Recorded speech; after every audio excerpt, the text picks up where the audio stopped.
Welcome back, quilters. We're on round 3 of our project. I'm so glad you're still with me. This round is kind of complex, so I've brought some treats. Make sure you bring some candy, something to keep your blood sugar up, because this one's going to take a little bit of time, but you're going to just love how this turns out. I always like to eat chocolate while I'm quilting, of course, everybody does, but here's just a really good tip that maybe not everyone tells you. Pretzels, if you want something salty, are a great quilting treat because they don't get, grease on your fingers as you're sewing, so you can eat them all the time. So we got to have our treats. I'll set those aside because this is what we're working on, the woven border. And this has a lot of intricate piecing. A lot of people, when they look at that, think it's applique, but it's all pieced, and you're going to just love how it comes together. Even though it's little tiny pieces, it's very rewarding. So let me show you the block, and that's what we're going to start with. Here's the block. Let's see if I can find it right there. It's a 9-inch square block, and there's 3 of them across each border. 1, 2, 3. 3 on each side, okay? And then the corner block's separate. That's a corner block. It's a little different design. But this is the same block repeated, and you can see that it has this little square in a square unit. Can you see that right there? That little kind of a square in a square little unit right here. There's 3 of those in each block running down the center. That's what we're going to start with. Here's the block finished, okay? And here's the components we need to make it. We've got our base square. And these are all squares, so they're corner triangles, which is easy piecing, right? You're good at that. You know how to do that. So we've got 4 corner triangles we're going to sew on, and then 4 more corner triangles. We're going to sew on to the corner triangles. So we're going to be a little redundant here. So let's get going. Let's start with one right here. And just our normal way. Remember to keep your needle a tiny bit to the seam allowance side of the center line, because that will keep us really accurate.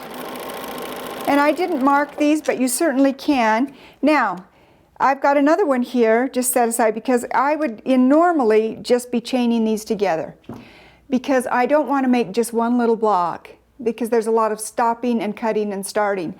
So it's maybe a good idea to make one block to make sure it works for you, and then start chaining them each step chain together. That way you get done quicker. It's more of an assembly line fashion. So once you've got this, I wanted to show you that when you're chaining together pieces that are on the diagonal like this, that you're going to just slide this next one in and kind of overlap the previous block, because you want that up by your needle as you add it into your machine.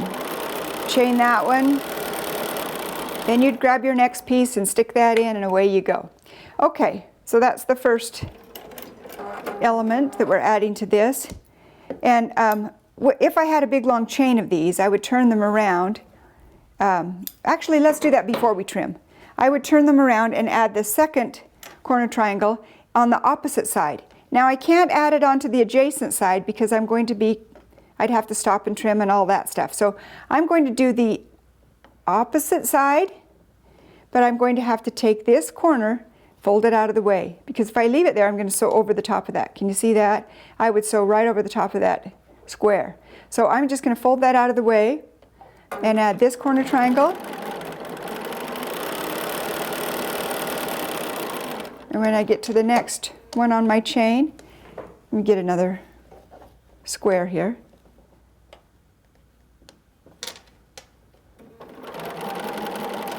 And sew that on. And then continue down your chain. So you're going to chain the whole thing, making sure those aren't sewing over the top of each other. Then when you go to cut those off, to trim those, I take the whole big long chain to my cutting mat, and I use my rotary cutter and just eyeball it. Just kind of go down there and whack those off. Continue all down your chain, and then on this side, whack this side off. That one's a little fat, seam allowance, but it doesn't really matter. It's in the seam allowance. And then, of course, you have to cut the threads between them, which probably you shouldn't use the rotary cutter on that because you could cut through your block. So pick up your scissors for that if you want. All right, now we're ready to press, and it's really important which direction you're going to press these. We're going to press these toward the pink, so toward the triangle that we just added. So I'm going to set that seam first, and then press it open towards the pink triangle. Press this one open towards the pink triangle. And then I take a look at it, make sure it looks kind of square, make some adjustments. We could press that other one, but we only need one. Okay, now we have our little block sewn and pressed, and we have added 2 of the corner triangles, and we've pressed both seams out towards the pink triangles. Okay, now we're going to add 2 more, 1 on each corner, 1 here, I'll sew there, and then I'll flip that up and sew here, so that we have 2 more corner triangles on. Let's get that sewn.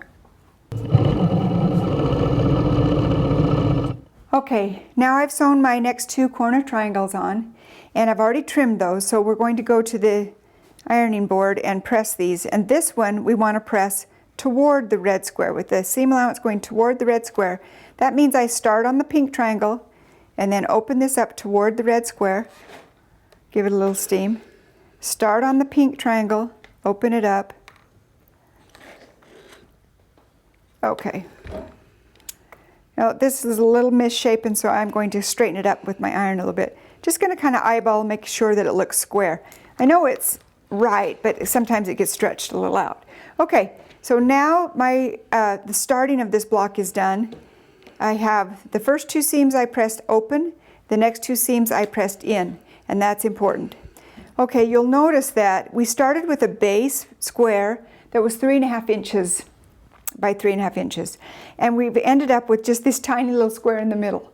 And I don't want you to worry about that, because that's the best way to create this block to make it easy for construction. It seems like a bit of waste, but it's going to work really well when we sew this whole thing together. So now we're going to add corner triangles on the outside of red. Okay, if we were to cut each of these pieces and then turn it on point, cut it to the right shape and size and turn it on point and construct it that way, the math is a little harder, it's harder to work with, so be confident in this little corner triangle method, even though there's a bit of waste. Okay, let's add a corner triangle onto each corner. Actually, I'm going to put it on the corners that I started with first. So these are the ones that have the seam going across them. So I'm going to put a corner triangle on each of those corners, opposite each other. Let's go to the machine and do that. Now in between, if you want to square up, you know how my block was a little bit wonky? If you want to check and square it up, you can. I think this is going to work out just fine. And we would be chaining these together, but that is one thing that's kind of nice. If you're concerned about, you know, getting your piecing to come together real precision, it's kind of nice to square up each little element as you go. That way you know you're working with exactly the right size. And if you don't know, if the pattern doesn't tell you what size to square it to, when you've added a corner triangle, you know that that square is supposed to be 3.5 inches because that's what you started with. So whatever the base piece was, that's the size it's supposed to be. So now I'm going to press these once again in so that we have, oh wait a minute, I lied. We're pressing these out because that's the way we press the first one. So those seams on this one are going to go out towards the added triangle. Okay, toward the added triangle. I don't usually generally like to press from the back, so that was probably a bad example. It's kind of hard, but it's a good example to show you why I don't, because then you're undoing your other pressing and it kind of, your seams get folded. So I like to press from the top, except when I don't. Okay, now add your corner triangles on the last 2 corners that are opposite each other. And of course, once again, we would just be chaining these together, all in one big chain, adding one corner on, turning the whole line around and adding the other corner on.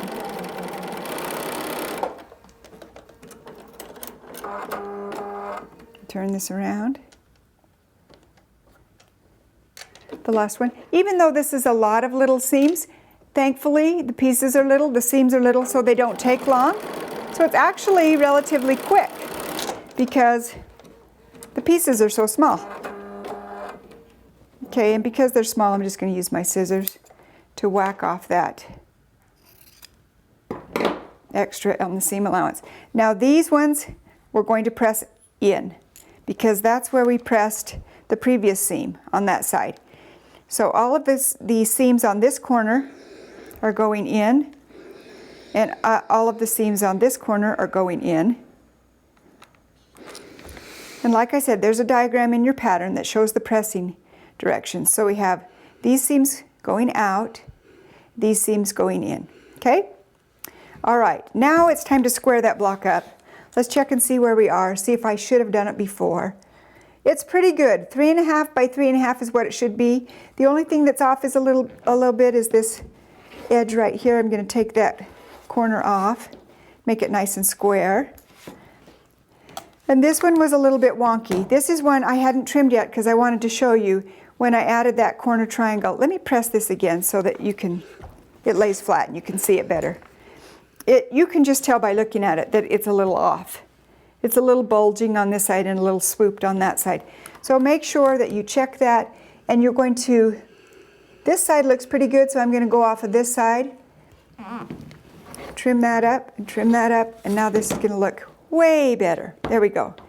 Now these pieces are ready to be sewn into your sections.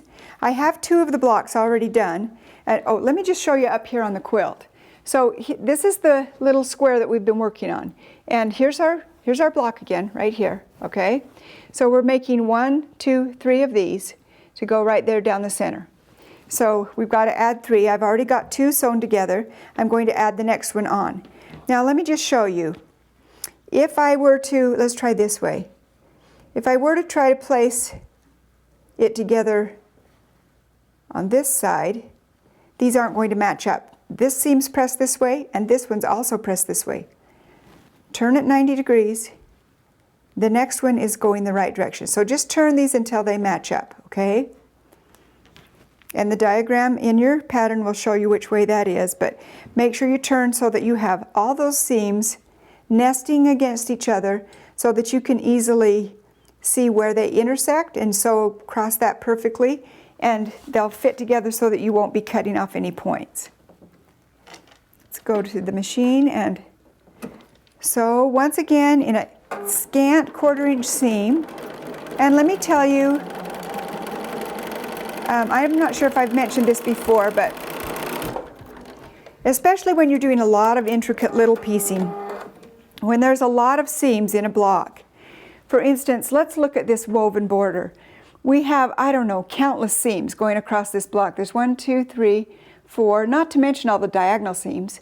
5, 6, 7, 8, 9. There's probably 20 seams going across. That doesn't even count the diagonal seams, okay? So if I was off a 20th, just a 20th of an inch on each seam, by the time I got this row done, I'd be off by a whole inch. And that's very significant. So that's why we check our measurements all the time, and especially if there's a lot of seams. If you have a block that has just been cut and doesn't have anything sewn onto it, you know it's true to size, assuming you cut it correctly. But if you have pieces where you've been messing with them by adding other pieces and putting pieces in, then those have a possibility of being altered. So always check those sizes. Okay, now we're going to press this seam open. I'm not open, but press the block open with the seam going to one side, and it doesn't really matter on this which side that seam goes to, okay? So we've got the center of our block done, the center unit. Now we're going to make the 2 side units. There's one here and one on this side. They're the very same, they just rotate around. Let me show you these up on the quilt. So we've got, here's our block, that's going to be there, okay? And here's the top unit. Okay, so we're making this part that has the bridge. To start with, let me just set that there so you can see that. We'll set this aside. Okay, to start with, we're going to make this section right here, which is just this rectangle with 2 pieces added on each corner. Now, this is a little different. This is what I call an offset corner triangle. Normally when we're making corner triangles, the piece that is going to be the corner, the triangle, is a square always, because when we sew on that, we have a nice 45-degree angle, which opens up nicely, and that creates a triangle of another piece of fabric, okay? Normally, that piece is smaller than the base piece. The base piece on a corner triangle unit can either be a rectangle or a square, or it can be any size. But on this one, we're going to put a corner triangle onto a rectangle piece, that is smaller. The base piece is smaller than the corner triangle we're adding. So what's going to happen is that seam line now is not going to dive into the corner, it's going to be offset. And you don't have to know all that. It just, we're just going to follow along. You'll understand as we go. So the critical thing is that you make sure you're doing the right corner. Okay, so I've already done this corner on this block, on this rectangle. And now on the opposite corner, we're going to do a mirror image. So not opposite corner, but mirror image to create that archway thing. So I'm going to line up this corner on this edge of the rectangle with these edges matching, okay? And then if I were to draw a line, if you're one of those that likes to draw a line, I'm not going to use the line, but you could have a line drawn on the back of your pink squares, and that's what the pattern tells you to do. So you could have a line drawn, and you're going to sew right on that. So let's take this to the machine. And even though we're going to sew, the top piece is bigger, we're going to ignore the underneath piece and just look at the top piece and sew from corner to corner on that top piece. So I'm following this bottom edge, bottom corner right in to the corner of the top piece. And now let me show you, when I open this up, you can see that I've sewn right off, but this no longer ends at the end of that rectangle. So the rectangle keeps going this way, but doesn't keep going that way. So it's offset. It's a little bit confusing, but just put that corner triangle on the square is what you're going to look at, and sew just on the square, okay? And then we do the very same thing that we do for regular corner triangles. Cut off the seam allowance, press it, and let's see, there is a rule on which way to press this one. This one, the previous one was pressed toward the red, so this one we're going to press toward the pink. So we're pressing the opposite, the mirror image in a different direction. Okay, just follow the diagram. So we've got that pressed open with that seam going open. Now, I have a little bit of extra fabric here, and I'm going to cut that off. Just place my ruler right there, cut off that extra little flag of fabric so that it's now even with my rectangle. Okay, even with that edge. And I started with a 6.5 inch rectangle. I still have a 6.5 inch rectangle, okay? But I have one corner that is pink now, and it's not just the very corner, it's a little bit more. Okay, then I'm going to add a regular corner triangle with a red square on top of that. So this one's not offset, so because it's smaller than the base piece, so we're just doing the regular thing, sewing from corner to corner.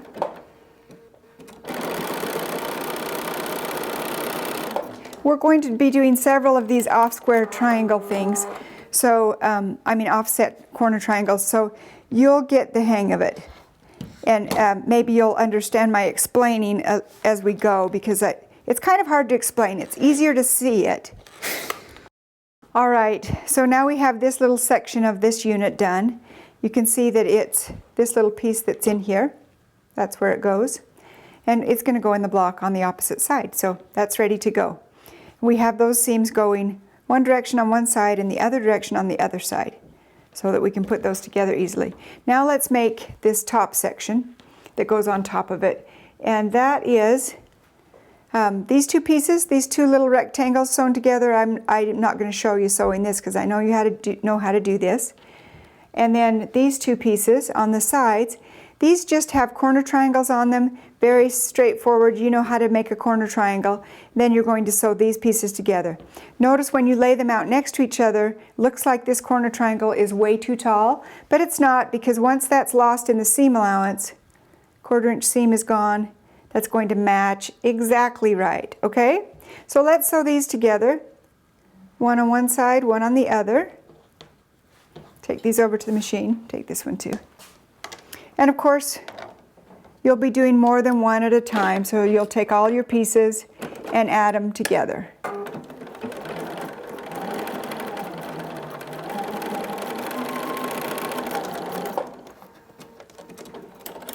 And then add this one on this side.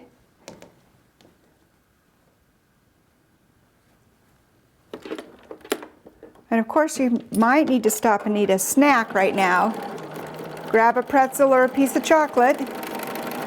Keep your blood sugar up so you can get through a block. Okay, here we go. Now, we've got these pressed with the seam going towards these outside pieces, and that will be great. So we're going to press them towards the pieces we just added. And now this will go right here on top of that. So let's sew those two sections together. Right sides together.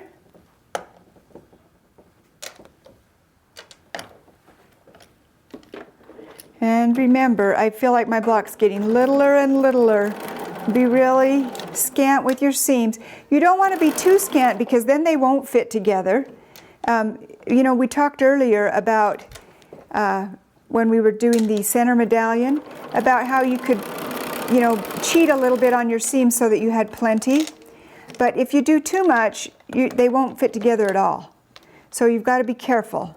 You're just kind of trying to accommodate any mistakes that you've made, or if it's a little short. Okay. Now this section is the center section of that. And it doesn't matter which way this seam goes because it doesn't have any joining seams next to it, so it's fine going any way at all. I'm just going to press it open with the seam going towards the outside piece. Square it up a little bit. Okay, looks good. Now I'm ready to add the last two pieces. These pieces, here's one right here. This is one on one side. That's going to go, sorry, I'm a little confused. There we go. It's going to go on that side. But let me show you. This is the corner. This is obviously an offset corner triangle again because the seam does not go right into the corner. So here's one started. I've done this one. I've sewn it on. See, my top corner triangle piece is larger than my rectangle below, but make sure that you're covering the right corner, and you know, refer to your pattern, look at your diagram, lay out your pieces according to the orientation in the pattern so that you make sure that you're making a mirror image. We're doing a mirror image of this piece right now. So that's going to press that way, and we'll have a corner triangle going this way and one going this way. This one, the previous one was pressed to the red, so this one with the corner triangle, the pink triangle on the lower left corner, you're going to press toward the pink. And it's all in the pattern. You may have to, I mean, I know you aren't going to just remember that, but just so you know, they're pressed opposite of each other when they're a mirror image, okay? And then we'll add a corner triangle on here.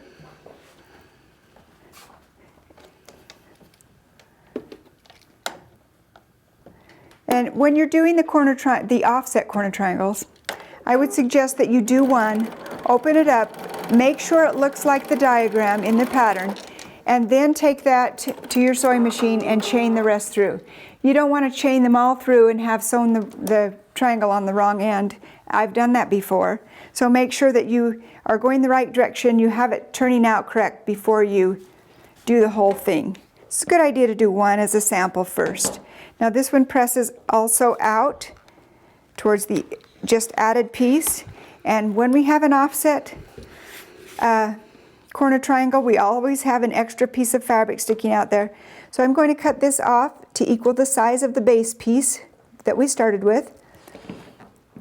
So I'm going to cut off that and just straighten this up a little bit. I want this to be 3.5 by 2. So I just want to straighten that up. Okay, so now I have my two pieces. These go on, whoops, on the ends here. And then we'll have this unit done. So let me sew those on quick. And you'll see that when I put these up against each other, these seams are going to nest right together, and that's going to tell me exactly where the placement goes. Because I know if I've got a seam sitting on top of another seam, it means that I'm maybe off by a smidge. So put those seams right next to each other.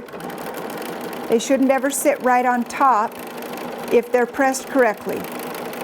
Once in a while when we're doing precision piecing, there won't be a good solution, and you can't press all the seams the right way to make it go together well. So sometimes you'll have to have a seam on top of another seam just because of the design of the block. It doesn't always work out exactly, but if you can get away with it and have it work out and so that they fit together nicely, it's just great.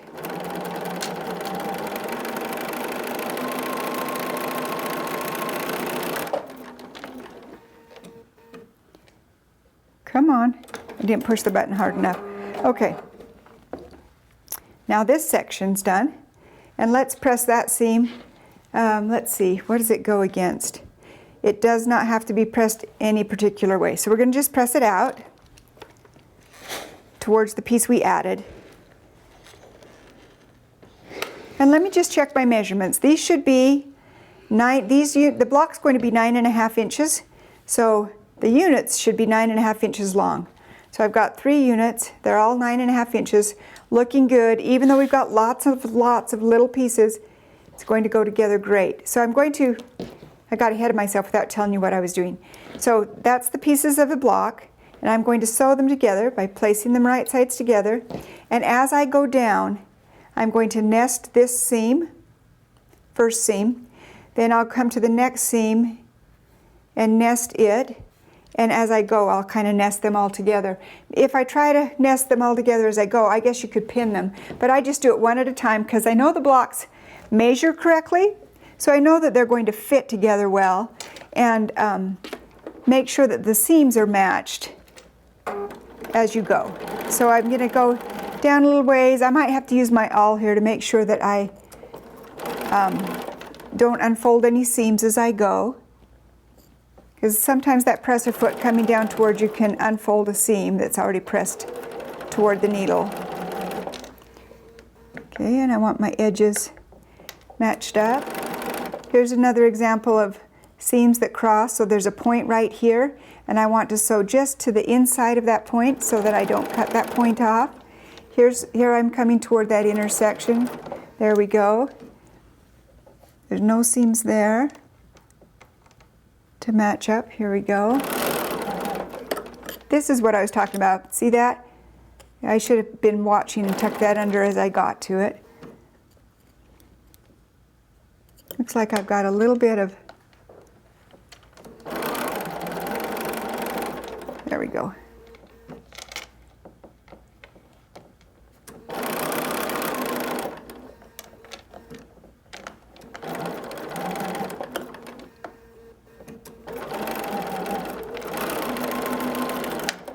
Okay. I'm just going to visually check that. Looks good. Now I'm going to add the next piece.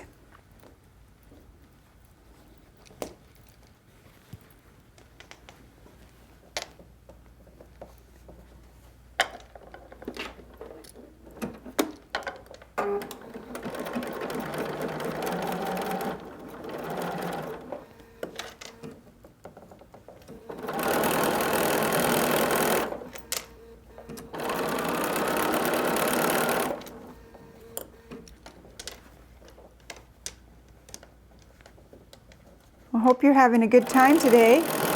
This is going to be an accomplishment. If you get this section done, this round 3, you're going to feel so great. It's just so fun to watch these blocks come together. Okay, we have the blocks piece. Let's take a peek. Oh, it looks great. Seams are coming together great. Let's press it. I'm going to press these sides open. And when you have all of your blocks done, you'll have 12 of them. There's, you use 3 on a side. You could press the center one on each, so 4 blocks press with these outside wings with that seam going in. And that way they'll seam together when you're putting them next to each other. All right. I'm going to check the size on this.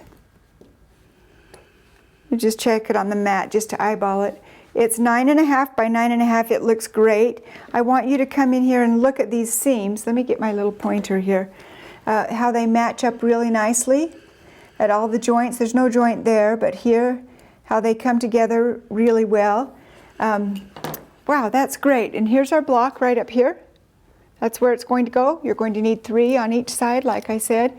I want you to also take a look at this quilt really closely.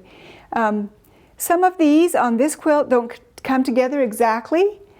The pieces don't match exactly. They might be off a tiny bit, but I wanted to point out that because of the pattern in the fabric, it's really easy to not notice that at all. You'd notice it more if you had solid fabrics, but if I had pointed that out to you, let me just point it right here. Let me see if I can find one. Right here. This isn't exactly matching. It's off by about 1/8 of an inch. But it wasn't enough for me to worry about and unpick. So I don't want you to be really, really picky, it's a good word, about this, but I want it to be successful for you as well. The most important thing is that it's going to be the right size, 9.5 inches for each block, so that it will go onto your center medallion well. Okay? All right. You have done it. That's great. You've now done 12 of these blocks. Time for chocolate. I think you deserve a piece. And then come back for the next class. Ooh, this is the good stuff.